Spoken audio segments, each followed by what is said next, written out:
अमित पर पटना और नालंदा जिले के थानों में चोरी के 2 दर्जन से अधिक मुकदमे दर्ज हैं। उनके पास से रेकी में प्रयुक्त पल्सर, 2 मोबाइल, मास्टर की रिंग और पेचकस बरामद हुए हैं। अमित साव हैं, वो जो पनहर से चुनाव लड़ रही थी, उनकी जो वाइफ थी, उनके पति हैं। ये जो 2 गुर्गे हैं, वो 2 गुर्गे नालंदा के हैं और 1 गुर्गे ऐसे हैं जिनकी पत्नी पंचायत चुनाव लड़ चुकी हैं। स्कॉर्पियो संग वाहन चोर गिरोह के 2 गुर्गे गिरफ्तार। इस वीडियो को नालंदा के इस्लामपुर विधानसभा क्षेत्र के कोई दर्शक देख रहे होंगे तो उनका तो दांत तले उंगली दबाना एकदम गारंटी है।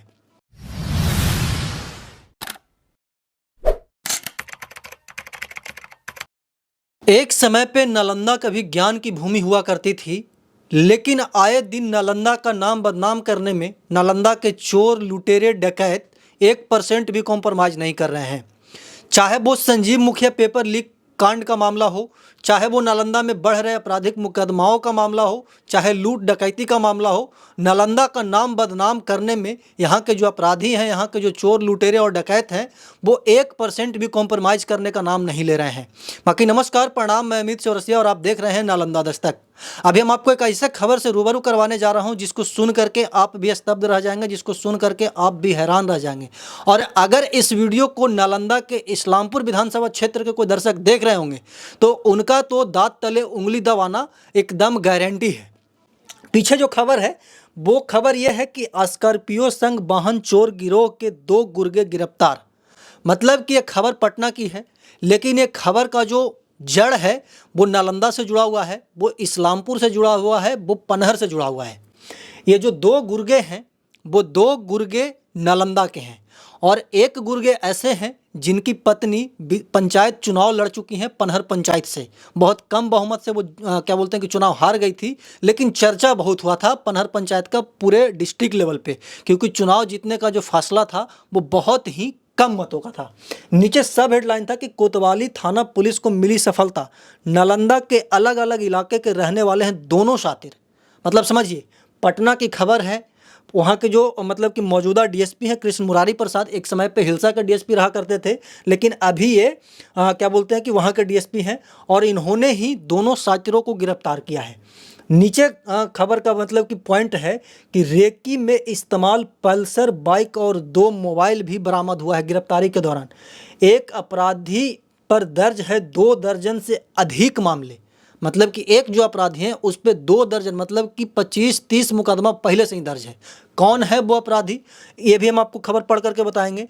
उसके पहले हम आपको दिखाते हैं दैनिक जागरण का ये खबर है, पटना एडिशन से छपा। हालांकि ये खबर को सभी अखबारों ने बहुत ही प्रमुखता से प्रकाशित किया है।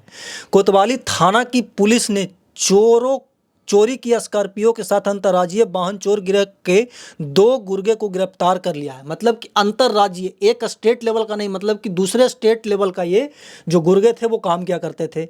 आरोपितों की पहचान अमित कुमार उर्फ अमित साव और सूरज कुमार के रूप में हुई है। मतलब कि जो अमित साव हैं वो जो पनहर से चुनाव लड़ रही थी, उनकी जो वाइफ थी, उनके पति हैं और ये पहले भी कई बार जेल जा चुके हैं। लेकिन दुख की बात यह है कि बार बार जेल से छूट जाते हैं मोटी रकम दे करके।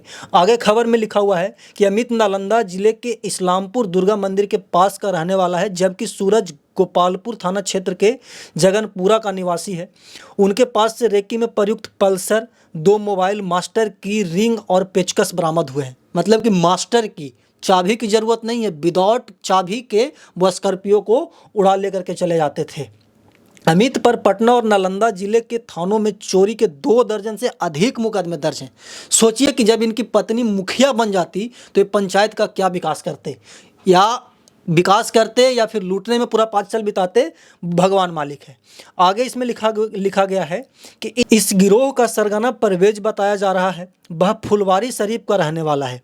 नीचे खबर का क्या बोलते हैं कि दूसरा पहलू ये बताता है कि अपार्टमेंट के सामने से चोरी हुई थी स्कॉर्पियो। मतलब कि ये जो पकड़ाया है ये अपनी गलतियों की वजह से पकड़ाया, और चोर कितना भी बड़ा चोर क्यों ना हो वो कुछ ना कुछ क्लू छोड़ कर कहीं जाता है।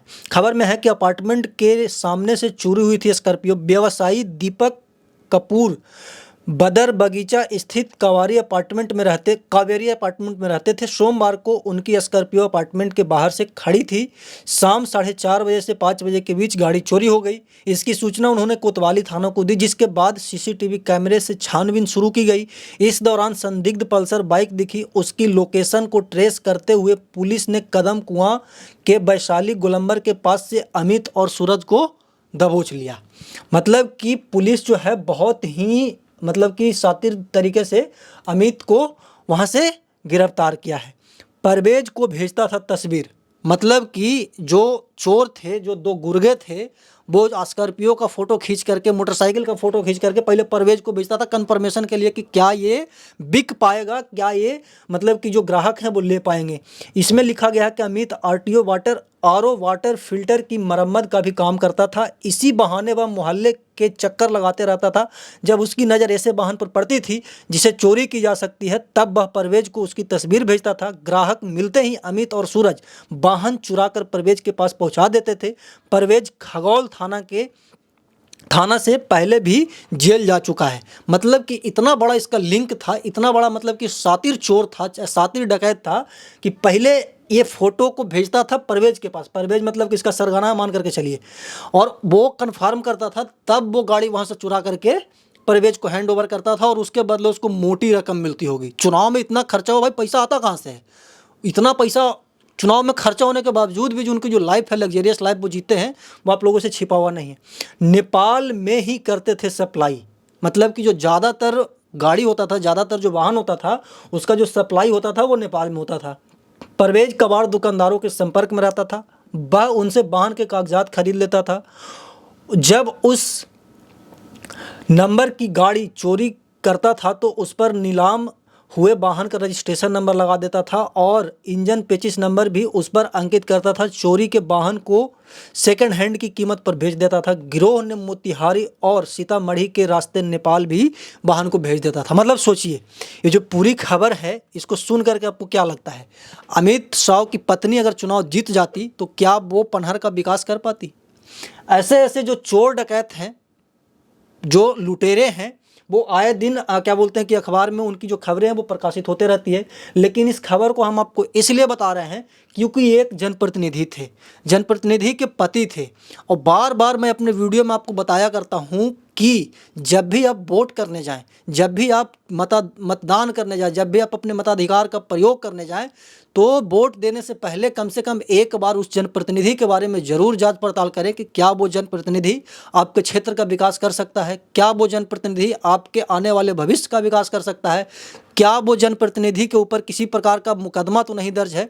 और अगर इन सभी चीज़ों में वो जनप्रतिनिधि अगर पास होते हैं तभी आप उनको वोट करें, ना कि उनके समर्थक बन करके वोट करें, ना कि जाति के नाम पे वोट करें, ना कि मजहब के नाम पे वोट करें। अगर ऐसे स्थिति में आप वोट करेंगे तो ऐसे ऐसे ही जनप्रतिनिधि आपको चुन करके आएंगे और क्षेत्र का क्या विकास करेंगे ये आपसे भी छिपा हुआ नहीं है। बाकी इस पूरे प्रकरण के बारे में क्या सोचते हैं, अमित जी के बारे में क्या सोचते हैं, कमेंट बॉक्स में बताइएगा। हमेशा ही देश दुनिया की तमाम छोटी बड़ी खबरों से आपको रूबरू करवाते रहते हैं और आगे भी करवाते रहेंगे। तब तक के लिए बने रहे हमारे साथ और देखते रहें नालंदा दस्तक। धन्यवाद।